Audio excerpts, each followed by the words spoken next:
I came home from work early and saw my sister's car, thinking maybe she was dropping us some food from her job. But no, I walk in and see my husband and sister butt naked in my kitchen, the kitchen I paid for.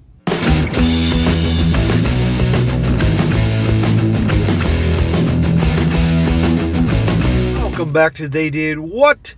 Your source for the internet's craziest, most entertaining stories, where I go over them, analyze them, and most certainly make fun of them. Today, going to go over a story titled, I Saw My Husband and My Sister Naked in My Kitchen. And big shout out to Joseph for sending me this story. And guys, this is all about a gal comes home from work one day or out being somewhere to find her husband and her sister of all people, hooking up in her kitchen. Imagine that after a long, hard day. And long story short, she handles this whole situation like a boss, female boss. Now, most of the time these stories are set around guys, but I like to throw one every once in a while out there about the gal who's being wronged. And this is on the assumption that everything she's telling in this story is accurate. It's not made up or BS or major exaggerations. And she handles this situation just right, kicking those two to the curb immediately, going through the divorce process. But here's the thing. You're going to notice in this story, guys, that her family is just a tad bit screwed up. You're going to pick up on that real quick. And I'm doing this for a lot of reasons, aside from entertainment and how you literally can't trust anybody, sadly, as it is. You have to keep your eyes peeled all the time. But when it comes to family, it takes things to a whole new level. And there's a point, guys, where if you have a very screwed up family that is just turmoil, and popular word is toxic. That's really a good way to describe it. There's a point that you need to distance yourself from them, if not completely cut them out of your life. Whether it be your siblings or even your parents. Because there are people that are that screwed up in this world, that are that miserable, they want to take everybody down with them.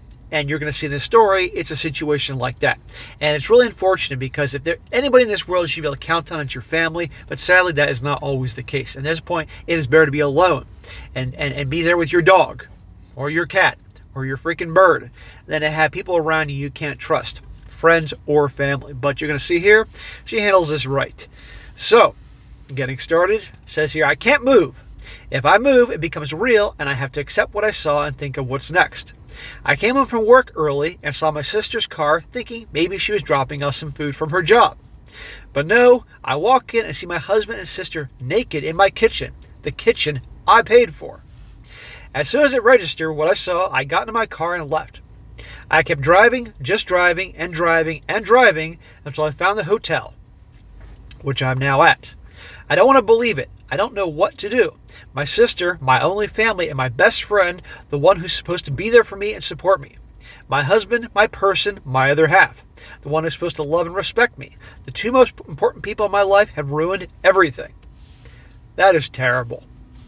Her husband and her freaking sister, who she thought she was close to. I've blocked them on both my phone. I don't want to hear any of their BS excuses that don't come up. I don't want to confront this. I want to go back this morning when everything was fine. Yeah, she'd love to go back in time and pretend everything was fine, but I guarantee you that ain't the first time they're suddenly hooking up. And you're going to see in a moment, guys, that her sister is the devil. Her husband's the devil too, but her sister really is the devil here. Now a little update, she says, and the update's the main bread and butter of the story. She says, sorry for not replying to comments and not updating. Things have been hectic. I don't think I need to explicitly say this, but by naked, I meant they were butt naked and effing in the kitchen. I admit mentioning that I paid for the kitchen was odd and kind of funny, but anyone that knows me, that the kitchen is my pride and joy. So yes, when I saw my sister and husband effing in my kitchen, it stuck with me, and yes, they did see me. Well, don't let the effinists out there hear her talking about her kitchen like this. There are people actually in the comment section that couldn't get the fact that, yeah, they were naked, but they weren't effing. Yes. What do you think they were doing if they were butt naked in the kitchen? Okay, do you think all their clothes all of a sudden disappeared and they were just in the kitchen naked? Yes, they were hooking up in the kitchen. Idiot commentators.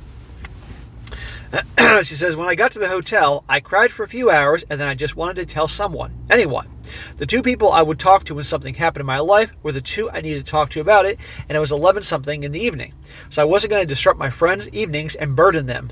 So, instead, I came to Reddit thinking that not many would see it. The response I received was overwhelming. I want to say thank you to everyone that sent me the kind words and advice. It is amazing. I mean, people go to Reddit to vent, to tell their stories, and they feel better doing that, and as well as getting oftentimes some good advice. But also, you get a lot of wackos on Reddit as well. Thank you so much for all the virtual hugs. I know I only commented once is because I had so much to think about and do. I appreciate all the love and support. There was so much amazing advice given in the comments. Although a lot of it was American-based, I still appreciate it. Hey, don't diss America. But one thing I did see a lot of was to unblock them and keep the text and calls as evidence, so I did that. Smart move. Now's the point that she's distanced herself from them and it's time to gather evidence so she can get these people out of her freaking life. Because right now she's married.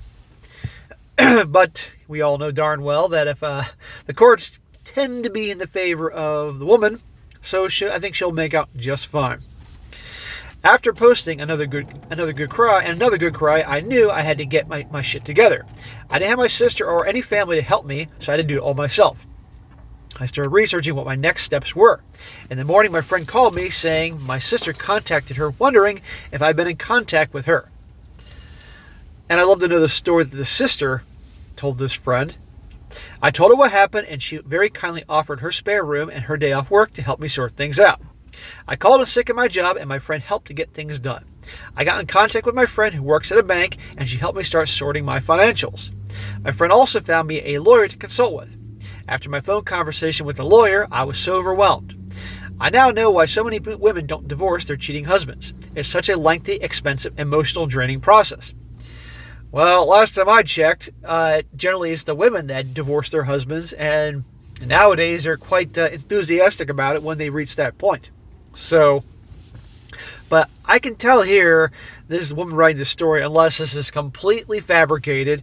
She's obviously one of the rare gals out there that probably gave her all, I'm going to assume, in the relationship, and was not one of these types that I talk about a lot of times in these stories. And if that's the case, these are the types that you don't want bad things to happen to. But sadly, bad things happen to good people. But again, imagine her husband and her sister. Her husband's a piece of crap, because in my opinion, all cheaters are pieces of crap. But her own sister doing this to her, what does that say? But it's amazing to me the amount of jealousy and venom that can happen, not just between women, but sisters. Because you get the one sister that's doing well in life, maybe good career, makes good money, has a happy family, and the other one that doesn't. And sadly, there are types that will do anything they can to sabotage that to bring them down because of unbelievable jealousy. I had a girl from back in college, had a sister like that. It was amazing. Last time I checked, they don't talk anymore, which is good. It goes on, I fortunately make a stable income and can support myself, and we fortunately don't have kids. I have to remember that things are not going to happen in one day. It will all take time. As for the house, unfortunately his parents did buy it for us, and to be honest, after what I saw, I don't want it. I will try to get reimbursed for my beloved kitchen, otherwise it can burn for all I care. This has all been super draining, but I knew I had to talk to them. I already knew there was no coming back from my husband, and when I checked his messages, they were exactly what I thought they would say. I'm sorry. It's not what it looks like. We didn't mean for it to happen. Please come home.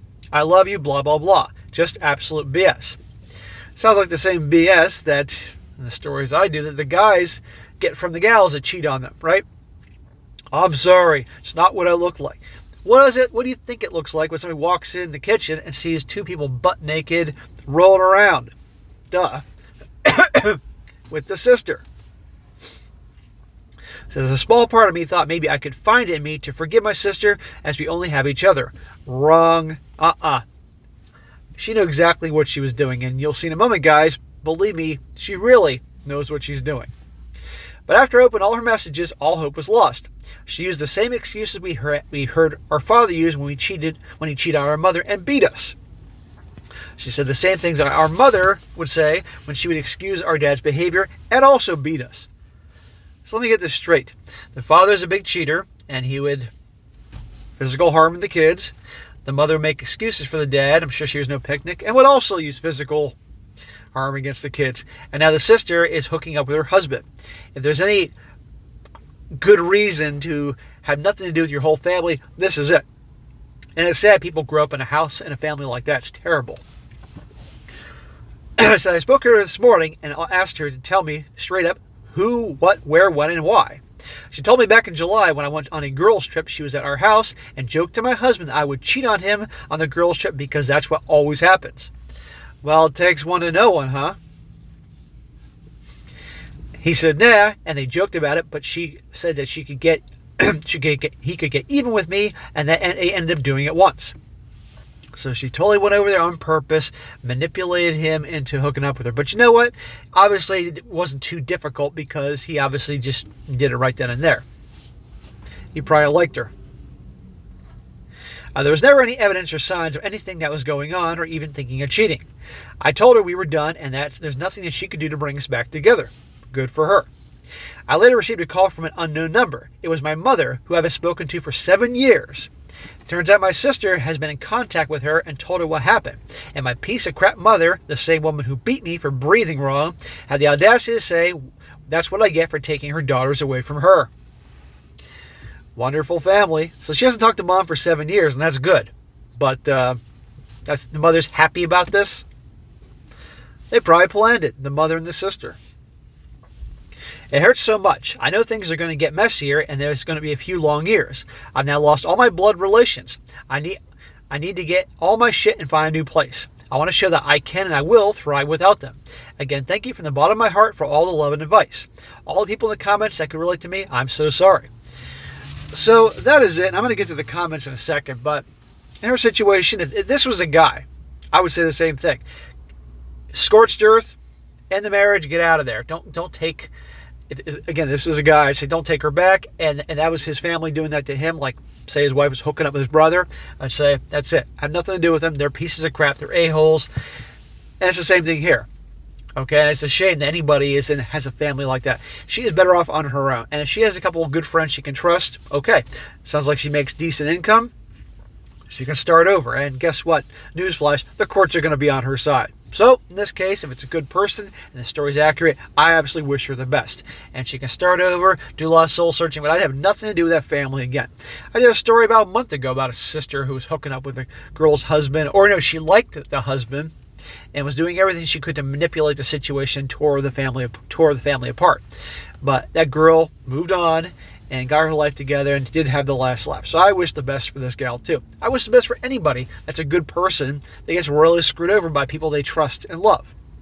Now a few comments here to wrap this up. One guy says here, this didn't happen on the sister's end. This was thought about, planned, and executed. The husband was also extremely willing to be swayed into revenge cheating enough that I would not be surprised if this wasn't a real story. They wanted to hook up. Yeah, exactly. I know if someone came to me when my girlfriend was away, I'd tell them to get out of my house immediately if it was her own sister and said she'd cheat because it always happens on girls' trips. I'd tell her to get out for insulting her sister like that. No, this was planned. Everything else was excuses. I hope the OP speediest divorces and some peace. Now, we all know darn well what happens. Girls' nights, girls' weekends, bachelorette parties. Believe me, we all know this from most channels.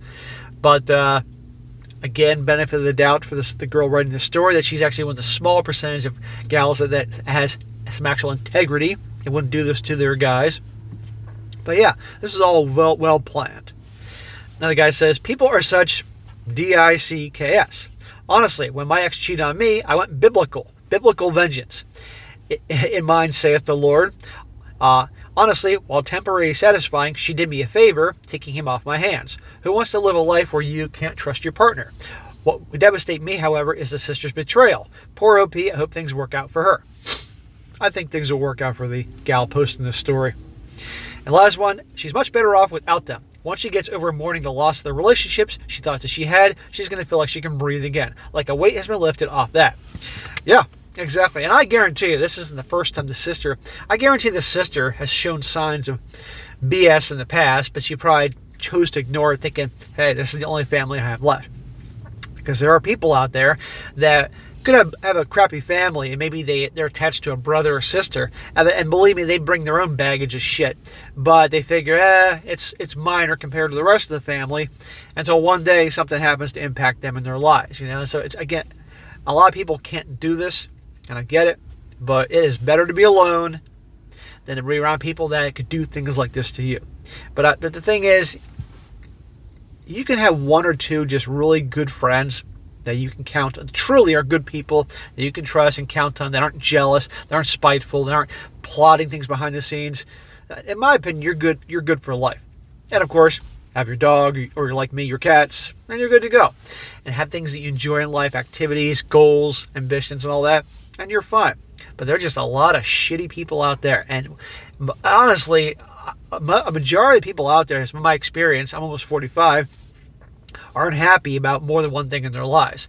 And sadly, there are those that will try to bring everybody else down so they can feel better about themselves. Because if their lives are shit and everybody else around them is doing well or have more, it makes them feel like big losers. But if they can bring them down, then it's not so bad. Because you notice people that tend to be like that are around other people like that. Important thing to keep in mind. All right, guys, that's it for today. Be sure to comment down below. Let me know what you think about this. And if you come across, also, guys, you come across a good story you'd like to share, by all means, email it to me, strongsuccessfulmale@gmail.com. Just give me some time to get to it, and I definitely will down the road. And be sure to like the video, share it with your friends, and subscribe. And I'll catch you next time.